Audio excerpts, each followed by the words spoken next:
అందరికీ నమస్కారం. నేను మీ సుధా. ఈ రోజు మనం హైదరాబాద్ హైటెక్ సిటీ దగ్గర ఉన్న అర్ధనారీశ్వర ఆలయాన్ని దర్శించుకోబోతున్నాం. ఈ గుడికి ఎంతో విశిష్టత ఉంది.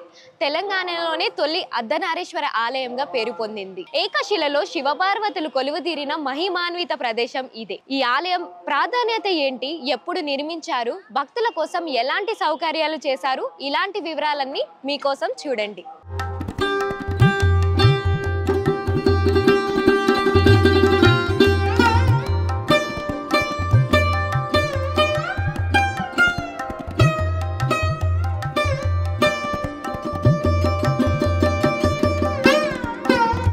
ఆలయ విశిష్టత తెలియజేయడానికి మనతో పాటు ఉమేష్ పంతుల్ గారు ఉన్నారు. నమస్తే పంతుల్ గారు.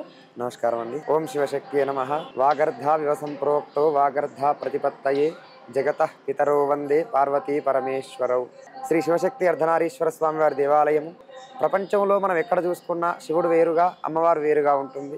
ఇక్కడ మాత్రం అలా కాకుండా ఏకశిలా విగ్రహ రూపంలో ఉంటుందన్నమాట. ఒకే చోట తల్లిదండ్రులు ఇద్దరిని, ఎందుకంటే మనం ఇంతకు ముందే చెప్పుకున్నాం జగతః పితరో వందే పార్వతీ పరమేశ్వరం, అంటే జగత్తుకు ప్రపంచానికి తల్లిదండ్రులు వాళ్ళిద్దరిని ఏకశిలా విగ్రహ రూపంలో పూజించాలి అనేటువంటి భావన చేత అమ్మవారి యొక్క ఆదేశం మేరకు మా చైర్మన్ గారు యొక్క దేవాలయాన్ని కట్టించడం జరిగింది. పంతుల్ గారు, ఆలయంలో నిత్యం పూజలు ఎలా చేస్తారు?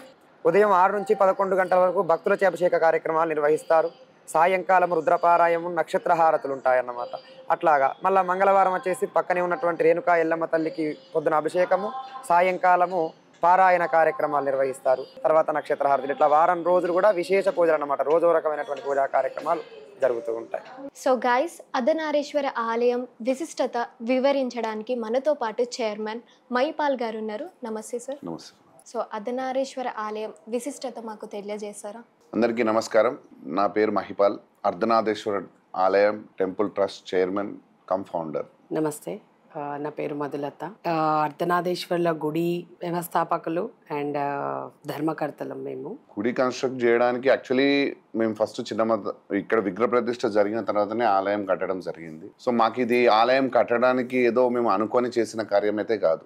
మాకు పెద్దమ్మ తల్లి ఆదేశాల మేరకే ఈ కార్యం చేయడం జరిగింది. ఎందుకంటే మనం ఏ శివాలయంకి వెళ్ళినా ఒక శివుడికి మాత్రమే చేస్తూ ఉంటాం. అక్కడ అమ్మవారిని పేరు కూడా తీసుకోం. మళ్ళీ పక్కనే అమ్మవారి గర్భగుడి ఉంటుంది. అక్కడికి వెళ్తే కూడా కేవలం అమ్మవారికి మాత్రమే పూజలు జరుగుతూ ఉంటాయి. ఇద్దరిని కలిపి ఎక్కడ పూజించరు. సో ముఖ్యంగా మాకు అమ్మవారు ఇచ్చిన ఆదేశం అదే, వాళ్ళిద్దరిని కలిపి పూజించడం అదే ఇక్కడ జరుగుతూ ఉంటుంది. చూసారు కదా అర్ధనారీశ్వర ఆలయం విశిష్టత. ఇలాంటి ఇంట్రెస్టింగ్ టాపిక్స్ కోసం do like, share and subscribe. Cameraman రాముతో రిపోర్టర్ సుధా. Thank you.